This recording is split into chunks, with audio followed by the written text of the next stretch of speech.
Hola queridos amigos del Cubito Matemático. En este video veremos qué es lo que es y cómo se obtiene la distancia entre dos puntos. Un tema muy simple pero que logra complicar a muchos estudiantes. Tomemos entonces dos puntos cualquiera A y B en el plano, ahí indicados, y lo primero que podemos hacer para obtener su distancia es tomar una regla y medir la distancia entre ellos. Esa es una solución correcta y muy simple. Aprovechamos esa forma de hacerlo para indicar que si tiramos una recta entre los dos puntos, la distancia entre los dos puntos corresponde a la longitud de la recta que los une. Ahora, ¿qué ocurre si nos quitan la regla y en cambio nos dan las coordenadas de esos puntos? Eso es lo que vamos a ver a continuación. Para resolver esto, primero dibujamos un plano cartesiano y ahí dibujamos los puntos respectivos. El punto A con coordenadas 1, 2 y el punto B con coordenadas 5, 4. Entonces la distancia va a corresponder al largo de esa recta y la podemos obtener con el siguiente truco. Vamos a lanzar una horizontal desde el punto A hasta llegar a la altura del punto B. Y luego desde ahí vamos a realizar una vertical hasta llegar al punto B. Estas dos rectas son perpendiculares entre sí, formando 90 grados, por lo tanto ese triángulo azul que hay ahí es un triángulo rectángulo que nos va a permitir aplicar el teorema de Pitágoras para obtener la hipotenusa, que es la distancia D. Entonces el cateto inferior, el que está ahí horizontal, vemos por simple inspección, por conteo, que mide 4. Y el cateto vertical mide 2 unidades. Entonces aplicamos Pitágoras. La hipotenusa al cuadrado, o sea, d cuadrado, es igual a 4 al cuadrado más 2 al cuadrado. Cada cateto al cuadrado y sumado. Eso arroja un resultado de 20. Aplicamos raíz y vemos que la distancia es igual a la raíz de 20. Problema solucionado. Vamos a aprovechar este problema para ayudarnos a la generalización del caso que viene. El cateto de largo 4, el cateto horizontal, ese 4 viene ¿de dónde?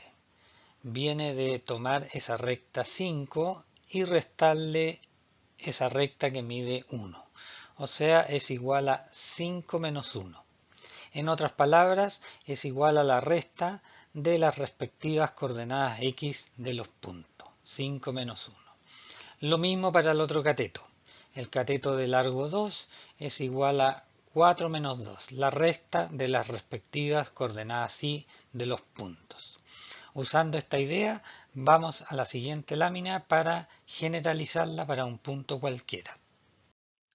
Tomemos dos puntos cualquiera en el plano cartesiano, el punto A que tiene coordenadas xa y sub A y el punto B que tiene coordenadas xb y sub B. Tiramos la recta entre ellos y el largo de esa recta, que vamos a llamar D, corresponde a la distancia entre esos dos puntos. Usamos ahora el mismo truco anterior. Vamos a formar un triángulo rectángulo. El primer cateto va a ser horizontal y ya sabemos que corresponde a la resta de las coordenadas x de los puntos, o sea, xb menos xa. A su vez, el cateto vertical corresponde a la resta de las coordenadas y sub b menos y sub a. Esos dos catetos son perpendiculares entre sí y vamos a aplicar el teorema de Pitágoras para obtener d. Entonces la hipotenusa al cuadrado, d cuadrado, es igual al primer cateto al cuadrado más el segundo cateto al cuadrado. Entonces para despejar d aplicamos raíz cuadrada y tenemos que d es igual a la raíz de cada uno de los catetos al cuadrado sumados. Esa es la famosa fórmula de la distancia entre dos puntos en función de las coordenadas de los puntos. Entonces vamos a realizar los ejercicios más típicos de esta parte de la materia. Vamos a dar 6 puntos en el plano cartesiano y ustedes tienen que calcular esas distancias indicadas ahí. Distancia B, distancia C, CA, DA, etc.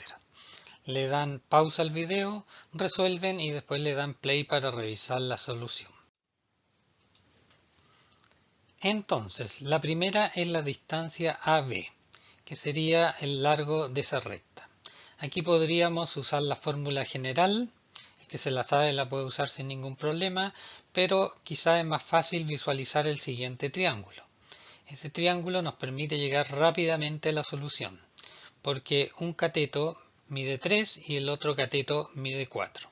Entonces la hipotenusa sería 5. Hay un trío pitagórico que dice que todo triángulo rectángulo de cateto 3 y 4 tiene hipotenusa 5. Aquel que no se sabe el trío pitagórico, aquel debe hacer el teorema de Pitágoras y la hipotenusa sería raíz de 3 al cuadrado más 4 al cuadrado, raíz de 25, 5. Así que ese sería un ejercicio típico, usar el trío pitagórico 3, 4, 5. Vamos por la distancia AC. La distancia AC sería el largo de esa recta. Como es horizontal, lo más fácil es contar las unidades. Contémoslas. 1, 2, 3 y 4. Por lo tanto, esa recta mide 4 y esa es la distancia AC. La distancia CA es la misma recta, por lo tanto mide lo mismo. Ojo, ambas distancias son positivas, no existen distancias negativas. La menor distancia que puede haber es 0 cuando un punto está encima del otro. Vamos por la distancia DA. Sería esa recta que, como es vertical, es fácil de contar, 1, 2 y 3. La distancia DE ya no es tan fácil porque está inclinada, así que visualizamos el triángulo rectángulo que está ahí. Un cateto mide 3 y el otro mide 1. 3 por 3, 9 y 1 por 1 es 1, así que sería 9 más 1, 10, raíz de 10. También podríamos aplicar la fórmula general para obtenerlo. Y finalmente la distancia EF, como es una vertical, es fácil contar. 1, 2, 3, 4, 5, 6, 7. Distancia EF 7. Entonces, esos son los casos más típicos y vamos a resumir los trucos o los tips. Primero, si el gráfico lo permite, o sea, cuando la recta es vertical u horizontal, es más fácil contar las unidades que andar aplicando la fórmula general. Segundo, no existen distancias negativas. Bien, chiquillos, que les vaya muy bien en su prueba de distancia entre dos puntos.